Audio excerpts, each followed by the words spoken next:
morning, San Antonio. I feel like a newscast guy now when I say good morning, San Antonio. Good morning, San Antonio. This is AJ Reygadas with the Sauce Podcast. Coming at you live every I almost said Sunday. Gosh, I'm all over the place this morning. Every Wednesday morning at 7 a.m. we're coming at you live from the Line Studios, S180 Productions. I got a special guest this morning that I'm excited to introduce, talk to, interview, have him share his story. He's an amazing person that I've known for many years. Ronnie Trevino is owner of Ronnie Trevino Properties Group and has been selling real estate for over 14 years and is a top producer. He is also the president of the local chapter of NAREP, which stands for National Association of Hispanic Real Estate Professionals. Ronnie Trevino, thank you for joining me this morning. Thank you for having me. What's going on, brother? Oh man, I'm excited to be here, AJ. Thanks for having me here, and absolutely, man. It's great to catch up, man. Yeah. So just so y'all know, to kind of fill y'all in, NAREP, has really grown here in the industry locally in San Antonio. It's a national organization. Right. We got chapters all over the country. I've served on the board in the past, and I'm serving currently this year as a board member under Ronnie Trevino, who is our president. And it's an amazing group to be a part of. Absolutely. I love the mission, what we stand for, and just about what our goal is to give back to not just our community, but to spread the word of home ownership within the Hispanic community. And so I wanted to bring you on this morning so we can talk some stats, some statistics. Sure. Also at the same time, letting people know about this amazing event that we have going on tomorrow that's already sold out. I'm blown away by that, by the way. Yes, man. Great job, board. Yeah, the board did an amazing job with this one. So if you haven't heard, tomorrow evening, we have the NAREP Top 100 Latino Realtors in San Antonio award ceremony. And it's going to be at the Tobin Center. And it's a beautiful event, or beautiful venue. Black tie event, technically, right? Yeah, it's a very formal event. So, people show up in tuxedos, beautiful dresses. I'm showing up in this suit. I got a little twist with it. I sent Solo the picture earlier, but last year, it's funny, me and Brittany Libretta, we came up with this idea for last year's event that we were going to dress as Dumb and Dumber. And so she got the orange suit, I got the baby blue suit, and yeah, man, it was funny. We caught a lot of attention with people, and people caught on right away. They knew exactly what we were doing. I love it. How do you know whenever you have a gala full of Hispanic entrepreneurs? Yeah. You see everyone just like you said, showing out, man. Just showing out. Showing so out. A lot of people, excited. Me too, man. A lot of people show up very proudly, and rightfully so. There's a lot of pride in the building, and I feel like the NAREP Top 100 event is not only the biggest event of the year, but probably one of the most important events of the year. Because when I tell others in the industry that are not realtors, hey, this is an event you don't want to miss, there's reason behind that. I mean, we're going to be in a room tomorrow full of top producers, the top of the top of Latino realtors in the city that are all being recognized. I mean, there's a rap song, there's a whole lot of money in this MF. Yeah, I don't even want to sing it. Never mind. I know the song. but there's a lot of very successful real estate agents that are going to be recognized tomorrow. And I love, the way that these agents are recognized. What's taken into consideration, and one thing that NAREP has always been good at is sticking to the roots of why we're recognizing these people.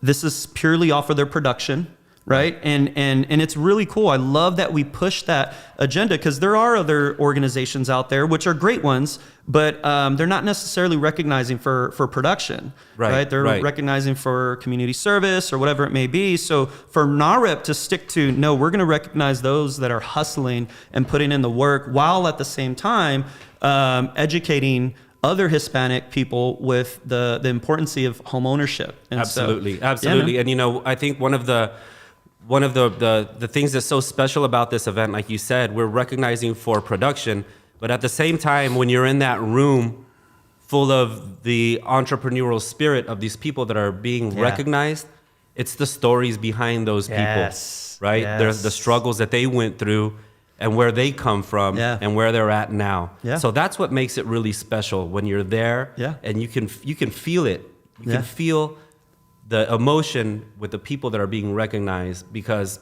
it's emotional for them. Yeah. They're coming over here.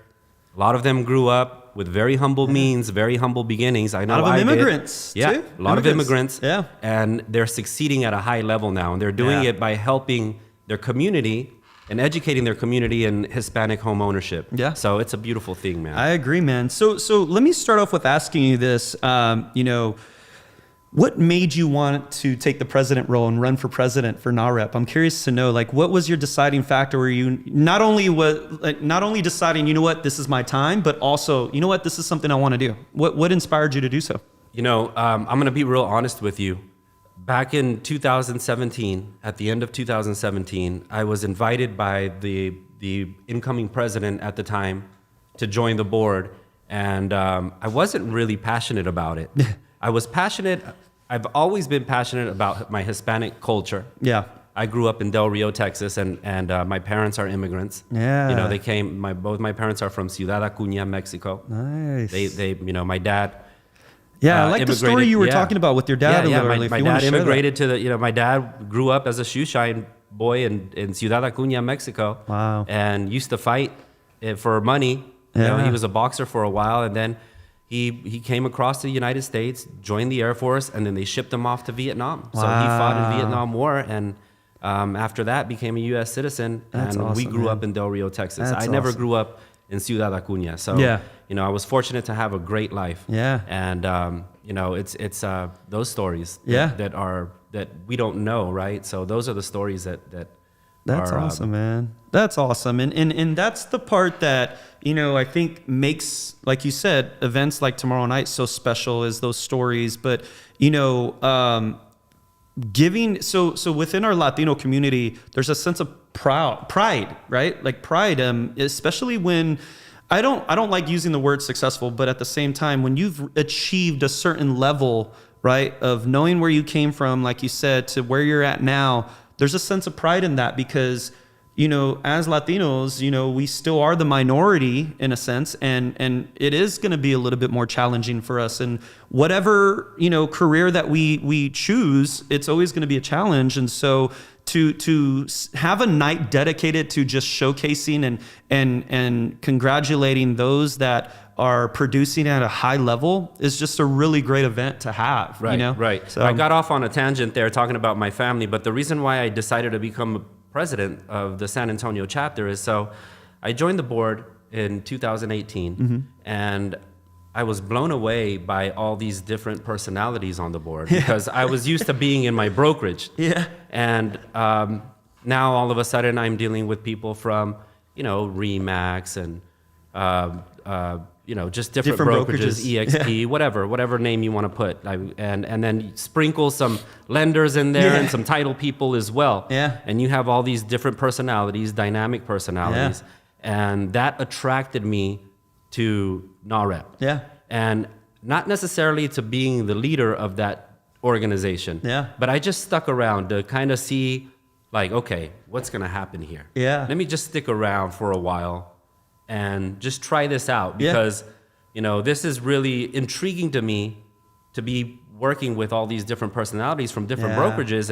And as a matter of fact, it's given me an edge because now I get to interact with these people face to face. Very true. And we're going to become friends throughout this process, right? And we also work together to achieve a common goal. Yeah. And it was never my intention to stay with NAREP. It was my intention to serve for 1 year and say, okay, that was it. I did my time and I'm out. Yeah. But every year there was something that would just hold me there. Yeah. At the end of 2018, when I served that term, that year I was introduced to the NAREP 10, and I was blown away by the NAREP 10 because the NAREP 10 was developed by Gary Acosta, the founder of NAREP, and the NAREP 10 was its 10 principles developed to reduce the gap in household wealth between Hispanics and the white demographic. Yeah.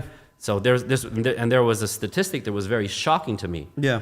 The median household wealth of a Hispanic family is around $20,000. And this is a stat from 2019.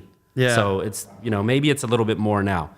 And the median household wealth for a white family is over 170,000. Wow. So why is the household wealth of the white family over 8 times more than the Hispanic family? Yeah. It's not like we're not entrepreneurial and we're not able to make money. Yeah. We are.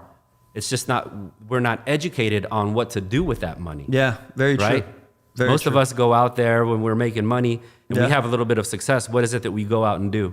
Travel. Right? or buy a new car. Buy a new car, right? Buy an awesome car, buy a nice Rolex or something. Mm-hmm. And we're not investing our money smartly. We're not going out there and buying a home, or we're not saving money, putting it in savings. And those are the things that the NAREP 10, when they were introduced to me, I was like, wow. Yeah. This is exactly what I've been waiting for all along. Yeah. Like, this is something that my parents never taught me, but I don't blame them. They just didn't know. But now I'm being taught the NAREP 10. Yeah. Let me stick around. I want to know a little bit more. So I served another year. Yeah. And then the second year, it was something else that just held me. Yeah. And then after that, it was the third year. And then after that, I was like into it. And then, of course, I became passionate. And I gained so much from serving on the board. Yeah. It was only natural for me to want to lead at some point. For sure. And end this thing right. Yeah. And I like that because, the first time, this is my second time serving. And the first time I served was in, I believe it was in 2016. I was influenced by, the original, I consider them the original OGs, Rachel Brasenio and Beatrice Brasenio, the Brasenio ladies out of Remax. They have a Remax office in Southtown, I believe. And, they were the ones that influenced me to serve as a board member back then. And after that year, I decided to step away from serving because I felt like I couldn't give my time that I felt I needed to give. And so I was like, you know what, let me step back from this and recollect myself, get myself going, and then get back in and serve, which when I joined for this year's board membership, I was blown away. Like, I'll be honest. I mean, like I said, there's a gap of me serving, but at the same time, man, like I paid attention to who has served over the years and as a board member.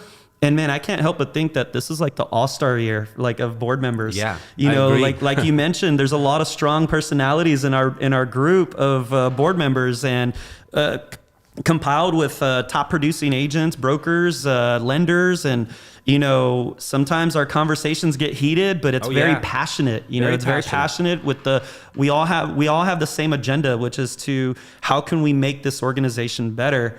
And that's the part that I look forward to, that I enjoy, because we might have our differences, or maybe we're just very opinionated, but we all have the same number one goal out of what we want to get out of this. I like to describe the NAREP board as a family. Yeah. When I grew up with in a large family, and whenever you grow up in a family, you have your quarrels with your siblings and even with your parents. And I kind of see our NAREP board as our family. Yeah. We, sometimes we're not going to agree with each other. And like you said, at certain times, it gets heated because we're all very passionate, and we're all leaders. Yeah. Everyone on that board is a leader. So a lot of big personalities. A lot of big personalities. But at the end of the day, we can quarrel a little bit, or we can debate on whether doing one thing a certain way is better than doing it, a different way because someone else suggested we do it that way. Yeah. At the end, it comes together. And at the end, whenever it comes together and it's a success, we all love on each other. You notice that? Like we all love each other like a family. Yeah. And that's the bond that's created by serving on the board and serving with NAREP. Yep. And you mentioned the Briseños. It was actually Beatrice that reached out to me and asked me if I wanted to join the board. Yeah. And so she'll always have a special place in my heart. Yeah. Beatrice was a great leader, and she is a great leader. And I stuck around. My second year, I was the same way like you. I felt like I couldn't give my time to really pour into NAREP. Yeah. And by that time, when I felt like I was really pulling away, Rodrigo Gonzalez was our president. Yeah. And I remember he approached me and he pulled me aside and he said, hey, listen, I know that you've got things going on with your personal life. And maybe you're not going to be able to show up to every single meeting. Yeah. And that's fine with me. Your family, I want you to know that you can come to us anytime and reach out to us because we love you, we appreciate you, Yeah. and we don't want you to leave the board. Yeah. So I stuck around. I stuck around because of that. I was like, you Yeah. know what? It feels good to be acknowledged like that and to be cared for like that by someone from a totally different brokerage that we've never met before, but because we've collaborated together, now we've become family. Yeah. And you're right, man. You touched on it a little earlier. You know what? Let me just say hi to people sending some messages. Good morning, Maria Thatcher. Good morning, Maria Good morning. Gosh. Belinda, she's one of our board members. Yvonne Perkins, good morning. Dewey, Awesome. Good morning, brother. Great financial advisor. So, I wanted to touch on the idea that, with the board, I feel like being part of the board has also helped me with establishing my name in the industry, right? There's been a lot of takeaways from being a board member just from 2016. There was referrals I got, doing business and just generating referrals out of building relationships just by serving in an organization, volunteering my time in an organization. When I went into it the first time, I didn't go into it thinking like, oh, I'm going to get business out of this, right? I didn't know what to expect, to be honest with you. And that was kind of like the icing on the cake I was like, wow, I'm actually getting referrals from being a board member of an organization, and started becoming more intentional with it. But yeah, I mean, there's so many relationships that you can build in this organization. Another thing that's important to note is that I think a lot of people don't really see what goes on behind the scenes whenever you're serving on the chapter like NAREP. Yeah. I think everyone, there's a lot of agents in the city that view NAREP as an organization that just recognizes top producing Latino realtors. Yeah. And that's not it. We're not working all year to just put on that great event for all the agents in the community. We're actually advocating for our Hispanic homeowners, or the people that are not homeowners and should be homeowners. Yep. So we're their voice in the community. Yeah. And we're advocating on home ownership.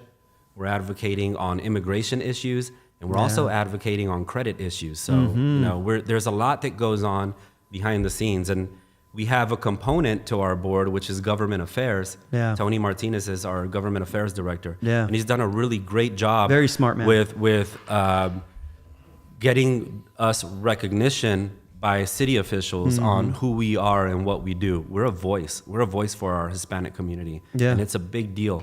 And whenever we're working with our clients and our clients know, hey, wait a minute, AJ, you're not just a realtor. Yeah. Like, you actually know what's going on in the community, and you're talking with city officials, and you're trying to help out the Hispanic community when it comes to affordable housing. Like, that puts you in a different segment. Yeah. You're not just a realtor out there trying to collect a dollar. Yeah. You're actually out there helping people and helping a community. That's true. One of our first meetings this year, we had a representative of the local... Yeah, Manny Pelaez. There you go. Yes. Yeah, that was pretty cool. It was politician, right? Cool. What was his title? I can't remember exactly.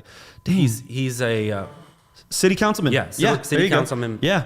Yeah, that was really cool. As far as one of our first meetings to kick off the year was really cool. And if you remember, I remember during that meeting, we asked him, hey, what are we doing? How is it that we can increase the number of houses, affordable homes in San Antonio for the Hispanic community? Yeah. There's a lot of parcels of land out there that are zoned commercial. Yeah.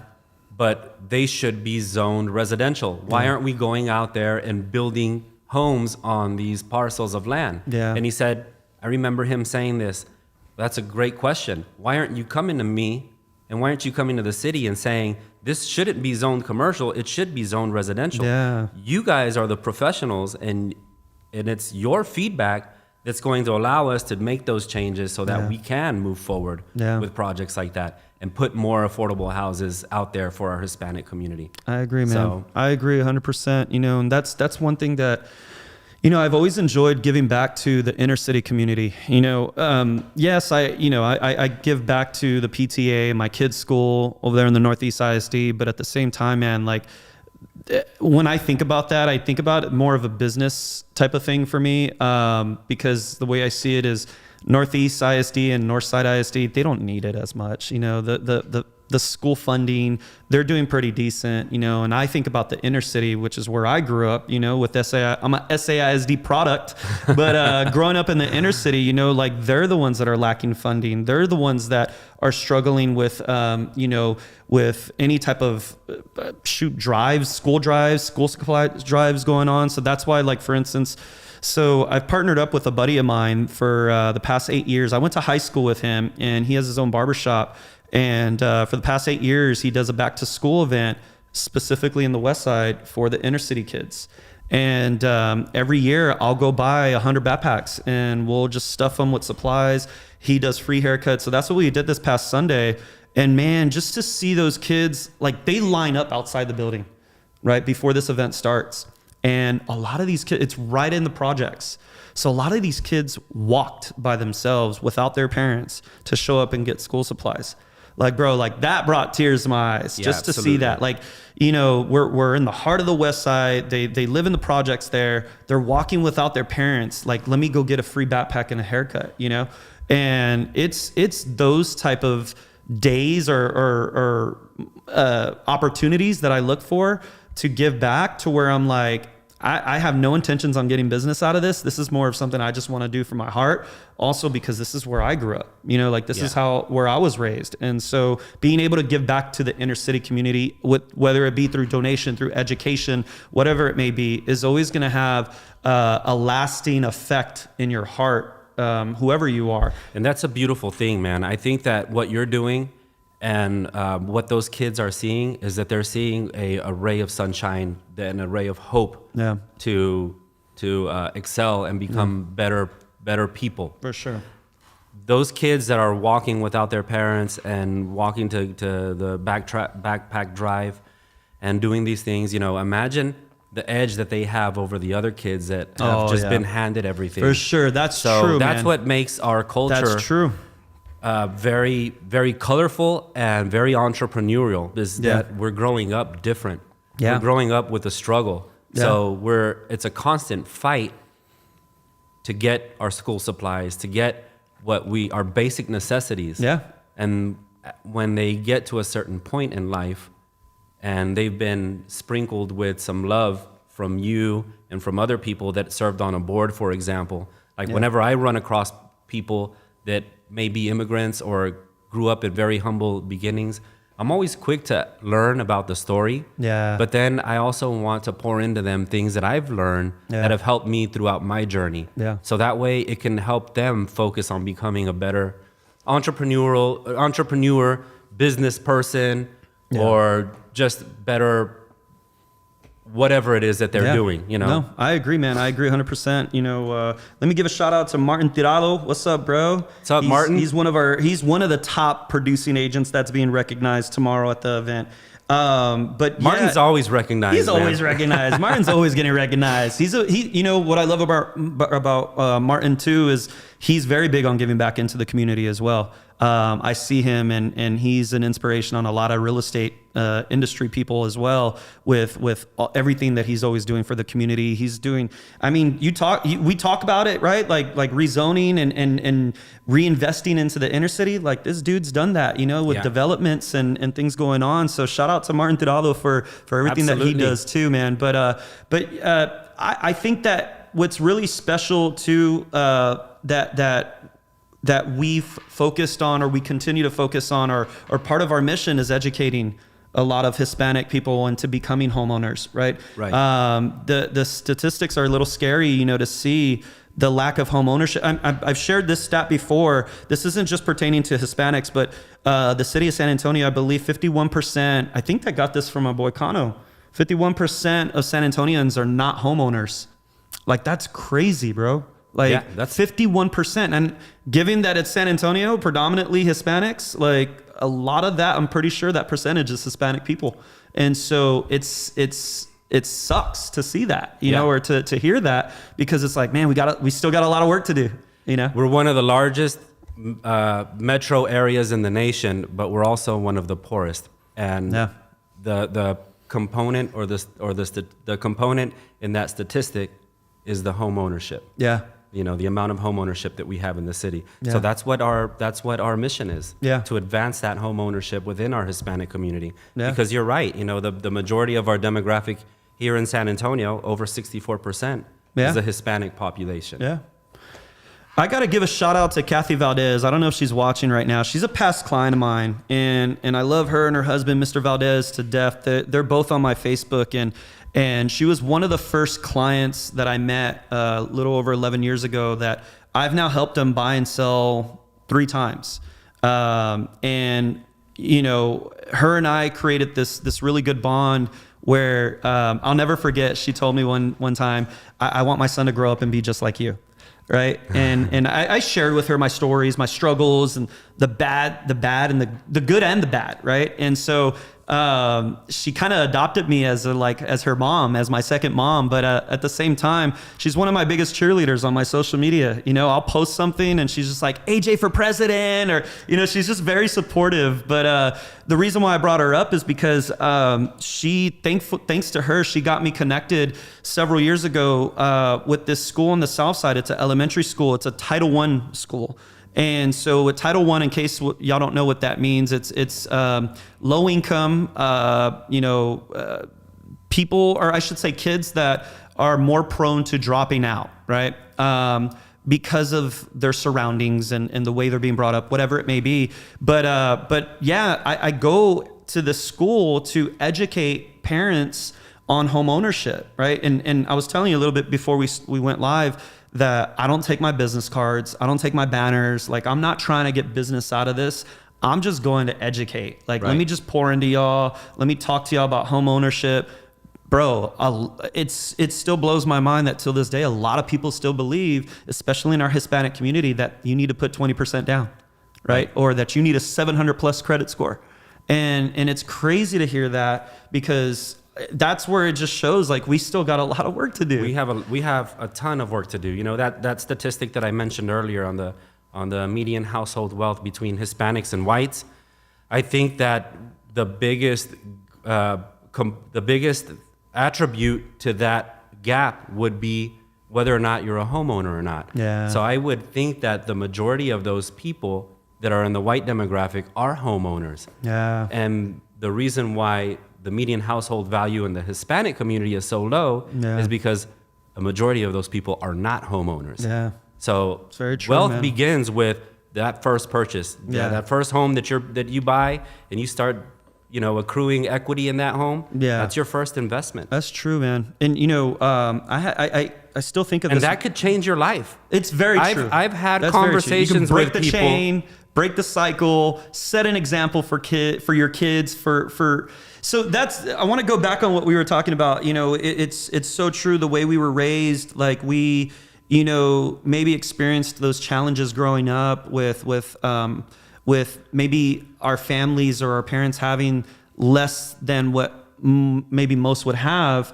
That also created that desire, that hunger in us, that chip on our shoulder to, when I grow up, I want to be successful so that my kids won't experience this. And not saying, how do I say it? Because I know my mom's watching. If anything, she'll be watching later. But she's very private. But what I'll say is, you know, my stepdad did a really good job raising us where we didn't necessarily feel like we were struggling, right? And he did a good job with that, even though we were. Now looking back on it, now the conversations that my mom and I have with, you know, my stepdad passed away when I was 18, but having those conversations with my mom now, you know, and her sharing with me, like, no, we struggled. Like, there were times, he worked for the union, he was a plumber, and there were times where he'd be laid off for 6 months, a year, and he would take me to the food bank with him, man, to pick up food sometimes. And we'd go to the food bank, we'd go to the church to pick up canned goods. And I remember in those days, like, I was embarrassed because I was a teenager. I was probably around 12, 13, 14. And I was a teenager, and I was embarrassed because at that time, when you brought home canned goods in these boxes, they would rip off the labels. So it would be construction paper on your can saying beans or corn, you know, and they'd be stacked on our shelves in the kitchen. And I always had friends staying the night. And whenever my friends would stay the night, I would hide all the cans. Like I would hide all of them because I'm like, oh, I don't want. Everyone knew at that time, like, oh, that's from the food shelter, right? You know, and so in those moments, I was embarrassed, right? I was a kid, I was ignorant. Now I'm like, man, that's one of the best life lessons that my dad taught me. You know, that the humble beginnings and I thank God that he made me go with him because I didn't want to go. That's he a beautiful thing, man. Him. That's a beautiful thing. And you know, that reminds me, I remember one time I was in a retreat and I was talking to this other gentleman that was sharing a room with me during this retreat. And he was talking about how he was raised and all the things that his father did for him. Yeah. And this guy was a pilot. He was very successful, owned airplanes and beautiful homes. And I remember telling him, well, my dad never did this for me. Yeah. He never did this for me. You know, I was naming all these things that he named that his father did for him. Yeah. And I'm like, you know, I never got that from my dad. So, you know, that sucks, right? Like, oh, well, that sucks. It's in a way, I get what you're saying though. But then he opened my eyes. He said, hey, have you ever realized that all those things that your dad didn't do for you, what that made you today? Yeah. Like your dad taught you a lot more than my father did because of your struggles or whatever it is that you think your dad didn't teach you. Yeah. It's not that he didn't teach you. It's that you had to go out and work for it. You know, he wasn't going to hand you anything. You had to go out and make it happen. Yeah. And I was like, you're absolutely right, man. Yeah. I had no idea. I never looked at it that way. Yeah, so that's yeah, true. You're absolutely right. It's a challenge. I'm not gonna lie, especially us as parents now, right? Like it's a challenge because it's like now I'm able to provide a life for my kids that they don't have to see or experience or witness the struggle. But at the same time, it's like, damn, are they gonna be as motivated though when they get older? You know, that's where we get challenged as parents because it's like we want to give them the world, but we also want to limit what we give them so that way we can hopefully help them create that hunger inside to where they want to be successful, right? And man, I'm going to chop this up and mess it up bad, but I remember watching this podcast one time where they were talking about how, you know, the cycle, right? Because we always talk about like, let's break the cycle, right? In the family and in the generations to come. And it's very common that it starts off with a struggle. Then the struggle creates, you know, a nice lifestyle for that child. That child then grows up, has somewhat of success, but then has another child, or they have a child, and then it just starts all over again to where it becomes a struggle. And so, you know, when I talk to a lot of successful people, you know, they always share that same mentality of like, no, I'm trying to create a legacy, right? A legacy so that way, not just my kids, but their kids and their kids are set up for success because it is a cycle. It's a constant cycle that's very common that you'll see where you'll see some success, then they have a kid, and then it starts all over again. And it's crazy how it does that, but it's so true, right? Absolutely. Like it's so true. Absolutely. So, yeah. And it's funny that you mentioned that too, man, because I had a revelation, I guess you can say, during my introduction to NAREP, because when I was introduced to the NAREP 10, it was like a ray of hope that I could change that cycle. Yeah. It just begins with me educating not only other people, but also educating my kids and educating them on what we need to do to continue advancing. Yeah. Because as Hispanics, we are very big on family and we're hard workers. We're extremely hard workers. So the cycle is, I'm going to work really, really, really hard to put my kids through college. I'm not going to save any money because I'm going to put them through college. So that way it can break the cycle. And that way when my kids become successful, I'm not going to have any money in my 401k. They can take care of me. They can take care of me. But then what does that do? I mean, we just put a burden on our kids. It's a burden. They're not able to save money and we're in that same cycle. I'll be honest, man. So let me ask you, how many kids do you have? I have 5 kids. 5 kids, husband. How many years have you been married? I've been married Oh man, you're putting me on the spot, AJ. I hope your I'm just wife's kidding, not man. watching. 14 years. 14 This year will be years. 15 years married. Nice, Yeah. congratulations, Thank you, man. So, Thank so you. let me ask you: out of your 5 kids, your statistics probably going to be better than mine. But out of having your 5 kids, is there one kid that you've already not just designated, but recognized? Like, you know what, this is a kid that's going to take care of me when I get old. Like, have you been able to identify that yet? Kind of, yeah. Because I'll be honest, out of my 3 kids, I'm like, damn, I don't see any of them taking care of me when I get old. Like, I really don't. Well, Maybe my son. I don't want to but say know. taking care of me because I don't want that. I don't want that I same. just don't want to be in a nursing home. That's what I refer to when I say taking care of me. I don't want to be in a nursing home, but I don't want to be that burden either. My 11-year-old Enzo, he is always telling me, whenever I graduate high school and after I go to college, I'm going into the business. I'm going into your Nice. business and Yeah. I'm taking it over. Yeah. So he's always reminding me that he's going to take over the business. And that's why I say I recognize one who will take care of me because he's going to go in Yeah. and his plan is to take over the business. So, Yeah. but we'll see. Dang, so I just We'll realized see. my mom's watching. So, sorry, Mom. But yeah, Martin Tirado, he said, shout out to Manuel. Man, I'm bad at pronouncing names. Diotti, a true success story on giving back. Yeah, we got a bunch of people watching right now. So thank you for joining in, guys. First off, do y'all have any questions for us that y'all like to ask that we can answer for you? But yeah, man, so let's talk about this. How many members do we have currently of part of NAREP, the local chapter? So in our local chapter right now, we're creeping up around the 350 mark. Nice. Yeah, that's Yeah, so- good. And do we still know, I know I've brought it up in a board meeting in the past, but do we know which city is it that's dominating right now with the most board members? Is it San Diego? I remember Chicago was in the past. I believe it's Atlanta. Atlanta. Wow. Yeah. I never would have thought that too. Yeah. Do we know an idea of how many members they might have? Oh man, I'm not sure. I think it's It's definitely more than us, Oh but- yeah, it's definitely more than us. Yeah. We should be one of the leading Yeah. chapters in the nation, I and don't- we're actually making a lot of buzz right now. By the way, like Yeah. on a national level, we're always being recognized Yeah. as, hey, San Antonio is doing some really big things down there. Yeah. And Which- I think we will eventually be one of the biggest chapters in the nation. Yeah, that's the goal. I really That's the feel- goal. I really feel confident about that. Just so y'all know, people, industry partners, you do not have to be Hispanic to join the group or to join the membership, to join even the board. I remember in 2016 sitting on the board, a few of our members were not even Hispanic.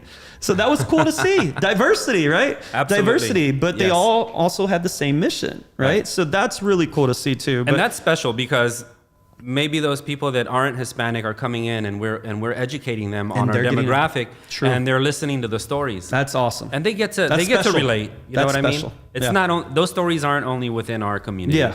They're within every demographic. Yeah. Yeah. So it's a great event that we're having tomorrow. It's a great organization. I just want to shout out to Hilda Garza and Lizette yes. Cherry on our events Yes. events directors. They just did an incredible job. I have to with this event. apologize to those two ladies because I've kind of given them some stress over the past few days because I've been taking forever to turn in my list for my 2 tables that I have for the event, and they've been on my ass about it. And finally, I think it was Hilda yesterday. She sent me a text. She was like, because I was like, yeah, let me get my office manager to send you that list, and she was like, can I have her number?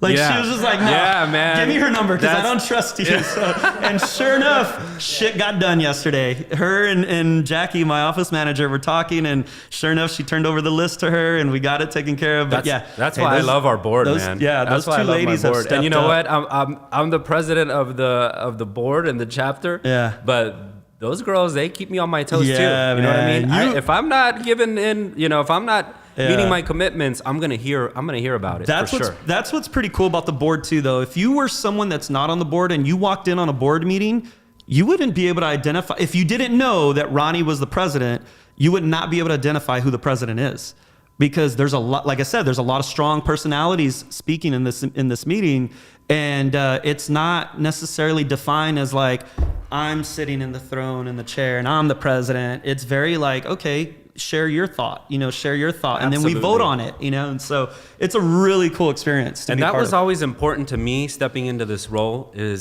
and I said it to everyone, if you remember during the retreat, Yeah. hey, This year, we're not having any cliques. We're a board, and everyone's voice matters. Yeah. Your opinion matters. Yeah.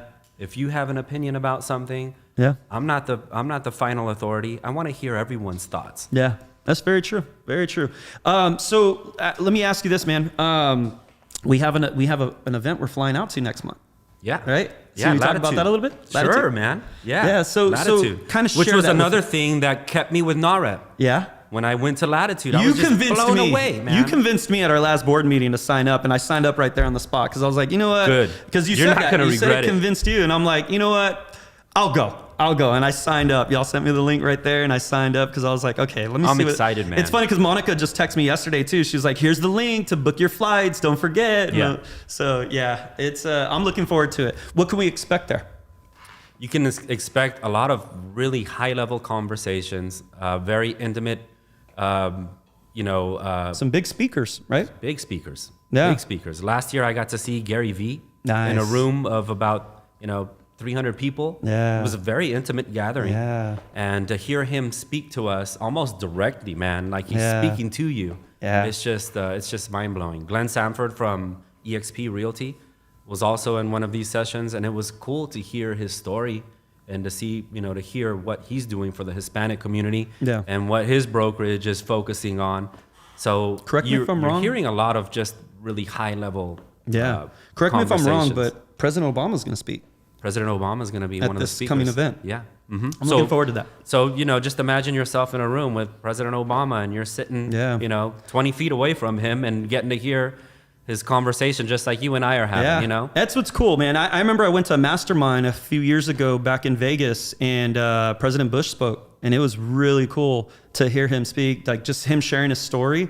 I was inspired, man. Like it's Yeah. really cool to be able to have an opportunity to see a previous president of our country actually do a guest or keynote speaking, Absolutely. So, yeah, Absolutely. I'm And to looking forward have the that. opportunity to be in a room listening to those conversations at that Yeah. level, Yeah. it gives you an edge. Yeah. I'm not going to Sure. lie. You're not having those conversations on a daily basis in your day-to-day here in San Antonio. Yeah. You have to take the time to disconnect Yeah. and then make it intentional to go out there and listen to these conversations. And that's where the real growth happens, That's man. true, It's man. magical. So we have a few comments in here asking, how do we join NAREP? What's the best way these Easy, members man. can join NAREP? Oh, it's so easy. NAREPSanAntonio.org. NAREPSanAntonio.org. What is the cost to join? $49. A whopping, $49 a whopping for the $49 year. for the year. $49. I guarantee you that you'll get more than your money back with all the relationships and connections that you'd build in this organization. Like I said, I've gotten referrals just for being part of NAREP that I'm like, wow, I never expected that. It's So, just like a lot of people use this same you describe it to like a gym. yeah. What am I going to get out of the gym? Well, you'll Yeah. get whatever you want to get Yeah, out of you it. get We're what you going to want. give you the material, Yeah. but if you don't go and work out, you're not going to get anything. Yeah. Same thing with NAREP, man. A lot true. of people ask, well, what am I going to get? My question is always, first of all, before I answer that question, What are you willing to give? right? And are you passionate about sustaining sustainable home ownership within the Hispanic community? Yeah. If you're aligned with that mission, then I say to you, join. Yeah. Right? If you're aligned with that mission and you want to help the Hispanic community, you should join. Yeah. You should join. And what are you going to get out of it? You're going to get access to great events. You're going to get True. access to a board who's really passionate and is willing to give, open up. You're an open book, man. Yeah. That's what I love about you. And everyone on the board is an open book. Yeah.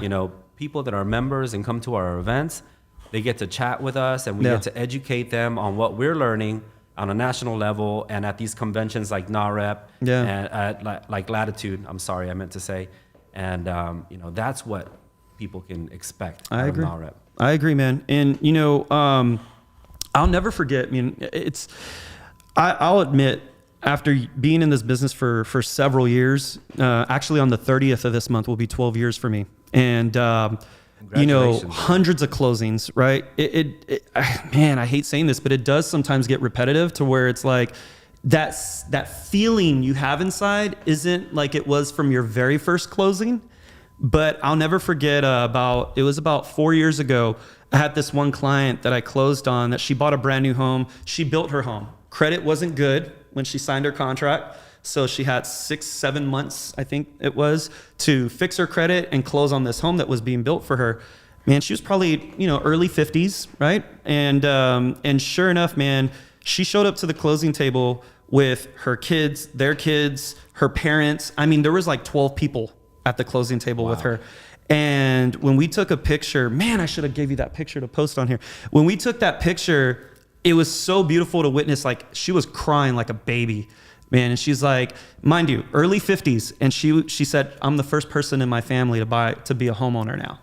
Wow. And like, to hear that, it was just like, man, like. How many years ago was that? About 4 years ago. Yeah. And to see and witness that is just like, it's those special moments like that you're like, damn, this is why I love what I do. It'd be even a more incredible story, maybe to go back to her and tell her how much her home is worth now. That's true. Oh right? yeah, trust me, it's in the works. I've been following up with her. So I had a similar story where I met with a lady last year, and it was a listing appointment. Never met this woman before, but she was a single mother, Hispanic, and she lived with her 3 kids. And she bought that home, man, I think back in 2010, 2011. Yeah. And whenever she was walking me through her house, she was almost pissed off. Like, when I bought this house, they told me the AC was good, but then it started leaking everywhere. Yeah. And that's why this wall's all damaged, and it was a struggle, and I hated it. And we went through something else, and she was like, well, yeah, this part right here is where the roof leaked, because when they sold me the home, apparently there was nothing wrong with the roof, but then a few months later we had all these storms and water started leaking, and I had to patch this up, and she was just mad, right? And I'm like, wow, okay, okay. And so we finish, right? She finishes showing me the home, and then when I tell her, I said, I'm just curious, how much did you pay for this house? And she had paid like $90,000 for it. Yeah. And she struggled. She was working 2 jobs. Yeah. She had to put her kids in daycare to make the payment. She was late at times. She was when she was telling me her story, she was like remembering all that. Mm-hmm. And she was just like, this house. And I said, wow. So you bought your house back in 2010, 2011 for $90,000. Well, your house is worth over $200,000 now. Yeah. And I remember her face. She stopped and she said, you better not be joking with me. And I said, no, I'm not joking with you. And she started tearing up, man. Like she just put her hand over her mouth and she started tearing up. Yeah. She's like, oh my God, are you telling me if I sell this house, I'm going to have over $100,000 in my pocket? Dang. I said, yeah. Yeah. I pulled out my calculator, started doing some numbers. Like, yeah, you're going to have about $100,000. Yeah. And she was just like, she yelled, oh my gosh, hallelujah, like this is great. Oh my gosh, I'm so happy. And I'm like, do you see your house with a different set of eyes now? And she was like, yes, I do. Thank you. I'm like, this house may have been a struggle, but look where this struggle's led you. Yeah, that's very true. Yeah. And that's the part that I wish. Beautiful thing, man. I wish a lot of renters would understand, because oftentimes I hear renters say, "Oh, I don't want to buy because I don't want to have to deal with all the maintenance and the upkeep of the home." And it's like, to compare the maintenance and upkeep of being a homeowner versus the amount of equity and potential of equity that you can build to then maybe cash out or sell your home, use that equity to start a business or to buy, pull some equity to go buy it use it as a down payment to buy an investment property. Like, there's so much opportunity, let alone writing off your interests every year on your taxes, the interest in your payments. But there's so much more benefits that I wish renters.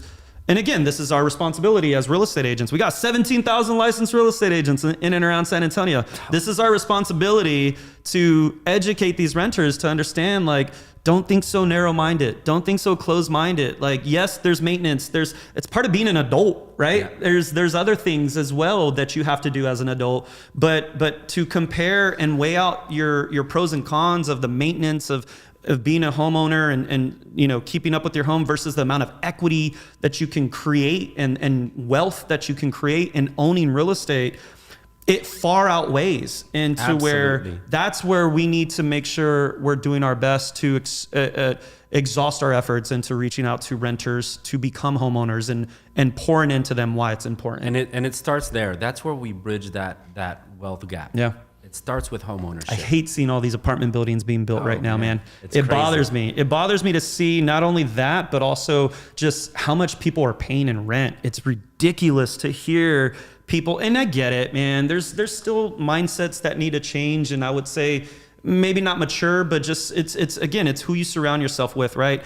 I remember talking to someone a couple months ago that was bragging about paying $1,900 for a 1-bedroom in La Cantera, and I'm just like, you're proud of that? Like, it was a real question. Like, you're proud of that? Like, why is that something to be proud about? I'm not trying to be a jerk, but why? Like, that's $1,900 that you could be putting towards a home.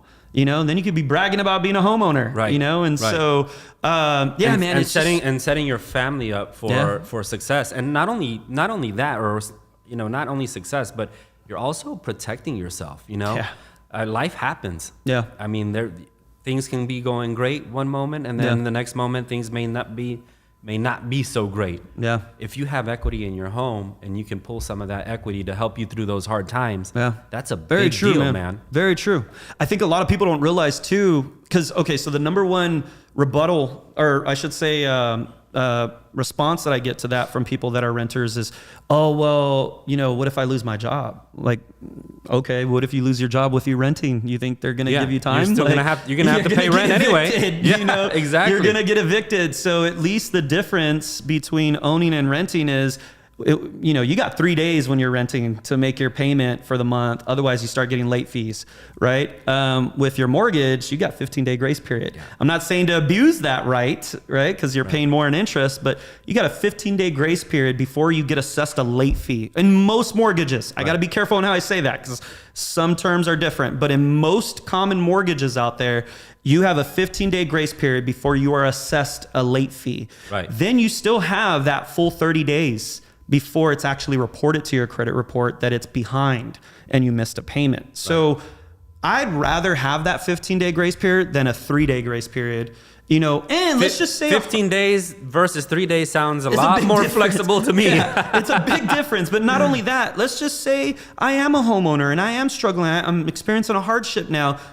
I can call my mortgage company and there's a possible chance they may be able to work with me in creating a loan modification or something. They don't want to foreclose on you. They don't want to foreclose No. on you. So it's going to cost them more. They're going to take a loss. They'll probably write off that loss, but they're going to take a loss. So ideally, they would rather try to work it out with you versus you renting. And it's like, hey, by day 10, you're getting that letter of eviction notice that you better figure this out or you got to get the hell out. Right. So, right. Man, I think... Or just also giving you the ability to say, hey, you know what? I can't afford the house anymore. Yeah. Let me become an investor and rent it. Yeah. Put a tenant in there. Yep. Have them pay my mortgage. Yep. Maybe I can even cash flow a little bit of money. That's true. A lot of agents right now I'm seeing it are doing Airbnbs and making some lucrative money right now with Airbnbs as investment properties, man. So I agree. Great, There's so many opportunities within investing and buying real estate. People complaining about the rates, people complaining about the values.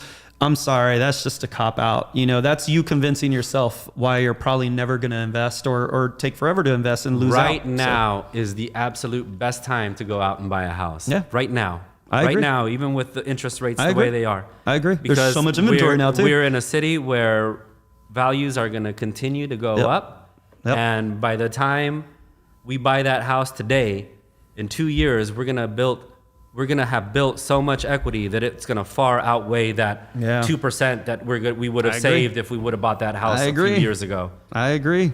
Martin Tirado, shout out to Kelly Gonzalez, queen of Airbnbs right now. For real, man. Her and Zach. Zach was one of them that actually started sharing some numbers with me. And I was like, you're making that much off your Airbnbs? And he really sparked an interest with me when he was sharing that. So yes, I agree with you, Martin. So inspiring, man. So For inspiring real, man. that to collaborate with people in our other realtors industry. in different brokerages. Absolutely, Everyone's man. collaborating. So yeah, man, it's really cool to see. But we're gonna wrap it up, brother. Ronnie, thank you for being my guest AJ, today I and helping me appreciate it, pour man. into the people. Again, everybody, he is the president of the local chapter of NAREP, National Association of Hispanic Real Estate Professionals. If they want to join this membership, how do they join again, bro? narepsanantonio.org. narepsanantonio.org. And then click on membership. Guys, I wish we can tell y'all, hey, get your tickets to tomorrow's event, but it's been sold out for a while now. It's completely sold for out. over a month, right? Or how long? It's been a while now. It's been a while. It's been a while since it's been sold out. So yeah, if you're not there, you're not part of the cool club. I'm sorry. But yeah, guys, so again, We told you it was going to sold out. You just didn't want to listen. Exactly. So thank you for joining us today. Hey, guess what? I want to share with y'all real quick that I want y'all to be ready to tune in next Wednesday as I go live again at 7 a.m. I got a very special treat for y'all. This guy that I'm going to be interviewing has an amazing story. He spent half of his life in prison. Half of his life in prison, and now owns and runs a successful business and has been out for 4 years now. And just the path that he's taken and he's walking right now really inspired me over this weekend when he shared his story with me. He's been shot, just man, I think that he's really gonna inspire some people next week. So I'm excited to have him. Make sure y'all stay tuned for that next Wednesday at 7 a.m. Coming at you live every Wednesday, the Sauce Podcast with AJ Reygadas. Make sure you go on to my YouTube channel and subscribe, please. The Sauce Podcast with AJ Reygadas. Y'all have a great one. Go make an impact in someone's life. Make it a blessed one. Have a good day, y'all. Thanks, brother.